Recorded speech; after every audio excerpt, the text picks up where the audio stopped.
Elements చాలా బాగున్నాయి. చిరంజీవి గారు, వెంకటేష్ గారు, నయనతార గారు, direction, screen play, comedy, songs, all in all it's wonderful. Too good అండి. అసలు మేము పాతకాలం చిన్నప్పుడు చిరంజీవిని చూస్తున్నట్టే అనిపించింది. కొన్ని ఓల్డ్ సాంగ్స్ ప్లే అవుతుంటే అసలు వైబ్ పిచ్చి పిచ్చిగా ఉందండి. చాలా బాగుంది. బ్లాక్ బస్టర్ అండి, block buster, mega block buster. చాలా బాగుందండి, చాలా బాగుంది. And I think you have to watch the film so many times to enjoy the actual essence of it. చాలా బాగుంది. అన్ని బాగున్నాయండి. అదే అండి, నేను యూట్యూబ్ లో విని విని ఐ థింక్ అవే తిరుగుతున్నాయి.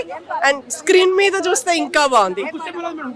లుక్ స్టెప్ చాలా బాగుందండి, చాలా బాగుంది. ఇన్ఫాక్ట్ వెంకటేష్ చిరంజీవి గారి సాంగ్ చాలా బాగుంది, చాలా బాగుంది. అసలు ఆ sequence I think we should not reveal it. అది everybody has to enjoy that on the screen because అవి ఎక్కడ చూపించలేదు బయటకి. వండర్ఫుల్ ఉందండి వాళ్ళిద్దరి సీక్వెన్సెస్. అసలు రామ్మ చిలకమ్మ ప్లే అయినప్పుడు మేము we were shouting at the peak. I don't want to reveal some songs. It's wonderful, wonderful. Hit కొట్టారండి, మామూలు హిట్ కాదు, మెగా బ్లాక్ బస్టర్ చెప్తున్నాను కదా. We should say mega victorious blockbuster. అవన్నీ అంటే మూవీ చూడడానికి చాలా బాగుంది. ఇంకా కామెడీ కూడా మంచిగా అనిపించింది, నవ్వుకున్నాం.